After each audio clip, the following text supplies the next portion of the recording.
ادھورے پن کی اذیت بجا سہی لیکن میں آئینے میں مکمل دکھائی دیتی ہوں۔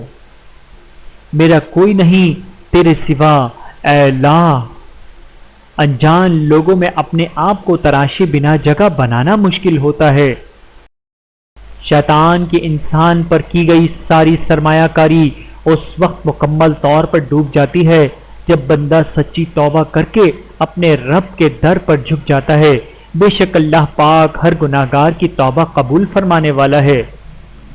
سکون دل کے لیے کچھ تو اہتمام کرو، ذرا نظر جو ملے پھر انہیں سلام کرو۔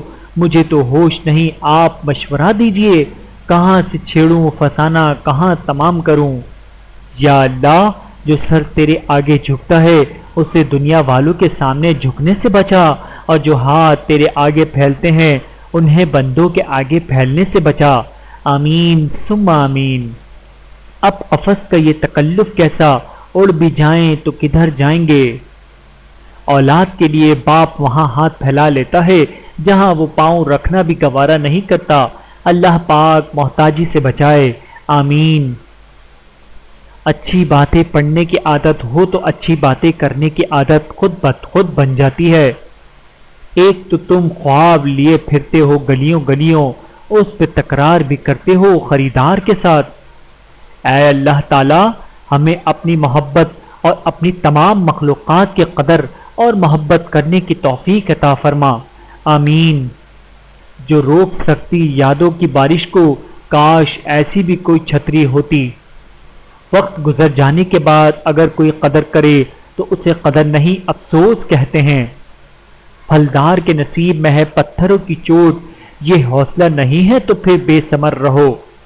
شام ڈھلے منہ ڈھانپ کے سونا سورج کی مجبوری ہے، اپنے خوشی سے کون یہ چاہے اجلے دن کو رات کرے۔ اے اللہ، میری عمر کا بہترین حصہ اس کا آخری حصہ کرنا، اور میرا بہترین عمل اور میرا بہترین دن وہ کرنا جس میں تجھ سے ملوں، آمین ثم آمین۔ پرندوں کی آواز سننا چاہتے ہیں تو پنجرہ خریدنے سے بہتر ہے آپ ایک پودا لگا لیں۔ جانتے ہو بد نصیب شخص کون ہوتا ہے جسے اپنے رب سے دعا مانگنے کا وقت نہ ملے۔ زندگی مسلسل جدوجہد اور جستجو کا نام ہے، کیونکہ اللہ ہر پرندے کو رزق دیتا ہے مگر اس کے گھونسلے میں نہیں ڈالتا۔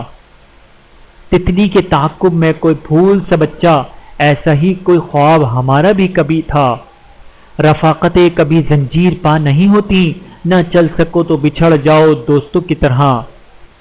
خاموشی سے بڑا کوئی جواب نہیں ہوتا، لیکن خاموشی سے بڑا کوئی عذاب بھی نہیں ہوتا۔